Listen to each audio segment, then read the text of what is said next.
आज ही Doubtnut app download करें। Doubtnut पर होगा अब आपके सभी मैथ्स, केमिस्ट्री, फिजिक्स और बायोलॉजी डाउट्स का सफाया। बस अपने क्वेश्चन की फोटो खींचो, उसे क्रॉप करो और तुरंत वीडियो सोल्यूशन पाओ। Download now. हेलो फ्रेंड्स, प्रश्न है प्रकृति में नाइट्रोजन चक्र का रेखाचित्र बनाकर संक्षिप्त में वर्णन कीजिए। आइए इस प्रश्न का उत्तर जानते हैं। तो फ्रेंड्स, यह है नाइट्रोजन चक्र का रेखाचित्र।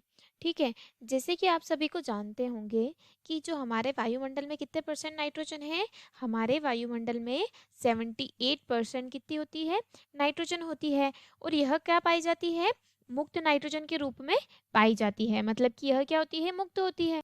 पौधे के लिए क्या होता है, नाइट्रोजन आवश्यक होती है, परंतु जो पौधे रहते हैं वह इस मुक्त नाइट्रोजन को क्या कर नहीं पाते हैं, मुक्त नाइट्रोजन को ग्रहण नहीं कर पाते हैं। इसीलिए फिर क्या होता है, नाइट्रोजन फिक्सेशन, यानी कि नाइट्रोजन का स्थिरीकरण। क्या होता है, नाइट्रोजन का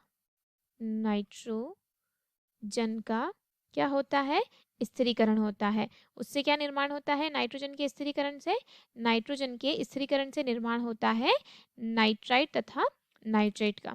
ठीक है, तो यह क्या होती है, मुख्यतः 3 विधियां होती है। क्या होती है, नाइट्रोजन स्थिरीकरण की मुख्यतः 3 विधियां होती है। पहली होती है जैविक नाइट्रोजन स्थिरीकरण। ठीक है, पहली क्या होती है, जैविक नाइट्रोजन स्थिरीकरण। दूसरी होती है वायुमंडलीय। क्या होती है, दूसरी होती है वायुमंडलीय नाइट्रोजन स्थिरीकरण। पहली होती है जैविक नाइट्रोजन स्थिरीकरण, दूसरी होती है वायुमंडलीय, और तीसरी क्या होती है, तीसरी होती है रासायनिक। ठीक है, तीसरी होती है रासायनिक। उसके द्वारा क्या होता है कि जो मृदा में क्या रहता है, नाइट्रोजन स्थिरीकरण क्या होता है, मृदा में होता है। तो सबसे पहले हम देखते हैं कि जो जैविक नाइट्रोजन स्थिरीकरण होता है वह क्या होता है। जैविक जैसे कि क्या होता है कि कुछ जो जीवाणु रहते हैं, पहले वाला देखते हैं, कुछ जो जीवाणु रहते हैं वह क्या करते हैं, जो नाइट्रोजन को किस में बदल देते हैं, नाइट्रोजन के यौगिक में बदल देते हैं।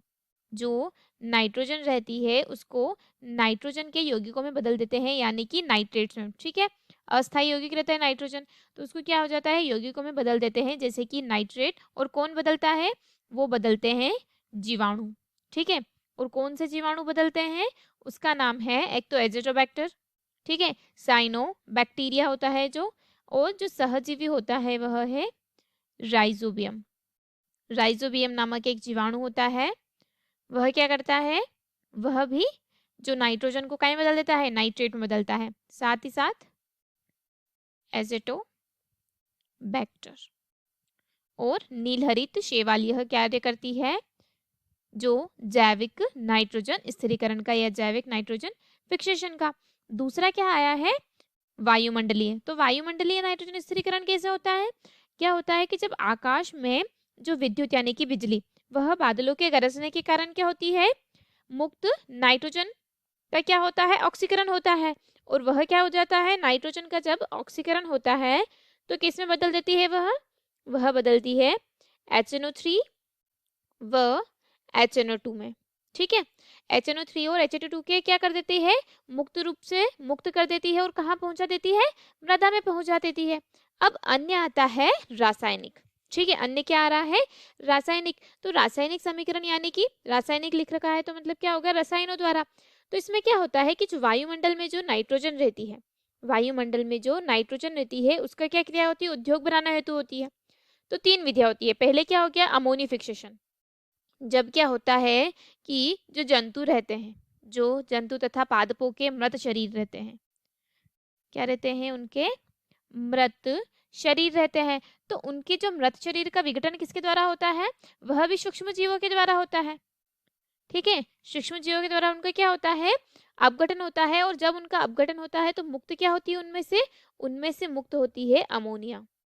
क्या मुक्त होती है उनमें से अमोनिया मुक्त होती है। और फिर क्या होता है, अमोनिया का विघटन होता है। ठीक है, अमोनिया मुक्त हो गई और फिर उस अमोनिया का विघटन होता है, उसको क्या कहते हैं, अमोनिफिकेशन। क्या कहते हैं उसको, अमोनिफिकेशन या अमोनिफिक्सेशन या फिर अमोनिया का स्थिरीकरण। ठीक है, अब अन्य होती है नाइट्रिफिकेशन। क्या होती है, नाइट्रिफिकेशन, यानी कि जो मुक्त जीवाणु क्या कर रहे हैं, अमोनिया कर रहे हैं। तो फिर जो अमोनिया होता है उस अमोनिया का होता है वापस से विघटन। तो क्या होगा, अमोनिया का विघटन होगा तो वह किसमें बदल देगा, वह पहले बदलेगा नाइट्राइड में। किसमें बदलेगा, पहले नाइट्राइड में बदलता है, फिर वापस जो नाइट्राइड रहता है उसका क्या होता है, उसका ऑक्सीकरण होता है, जिस कारण वह किसमें बदल जाता है, वह बदल जाता है नाइट्रेट में। अब मैं आपको इस रेखा चित्र के माध्यम से भी समझा देती हूँ। जैसे कि 3, तो यह रासायनिक हो गई, यह जैविक हो गई और यह क्या हो गई, वायुमंडलीय। तो वायुमंडलीय नाइट्रोजन का क्या होता है, विनाइट्रीकरण होता है, मतलब कि जो बिजली द्वारा क्या होता है, ठीक है, तो उसके कारण भी क्या बन रही है, HNO2 और HNO3, ठीक है। और जो पादपों का अवशोषण यानी कि जब जैविक नाइट्रोजन होगा तो क्या होगा कि जो जीवाणु रहेंगे जैसे राइजोबियम, एजिटोबैक्टर, वह क्या करते हैं, वह नाइट्रेट तथा नाइट्राइट का निर्माण कर देते हैं। और अमोनिया में भी क्या होता है, अमोनिया में भी जब क्या होता है, नाइट्रोसोमस जीवाणु द्वारा उसमें भी क्या होता है, नाइट्राइट का निर्माण होता है, फिर क्या होता है, उसका ऑक्सीकरण होता है और क्या निर्माण होता है, नाइट्रेट का निर्माण होता है। और यह दोनों क्या कार्य करते हैं, यह सब कार्य करते हैं मृदा में नाइट्रोजन की मात्रा पूरा करने का, जिसके कारण क्या हो सके, जो फसल उग सके वह क्या हो सके, उसमें नाइट्रोजन की पूरी पूर्ति हो सके। ठीक है, तो यह रेखा चित्र के माध्यम से भी मैंने आपको समझा दिया है। आशा करती हूँ दोस्तों कि आपको इस प्रश्न का उत्तर समझ आया होगा। Thank you. क्लास 6 से 12 से लेके नीट, IIT, JEE मेंस और एडवांस के लेवल तक 10 मिलियन से ज़्यादा स्टूडेंट्स का भरोसा। आज ही डाउनलोड करें डाउटनेट ऐप या व्हाट्सएप कीजिए अपने डाउट्स 8400 400 400 पर।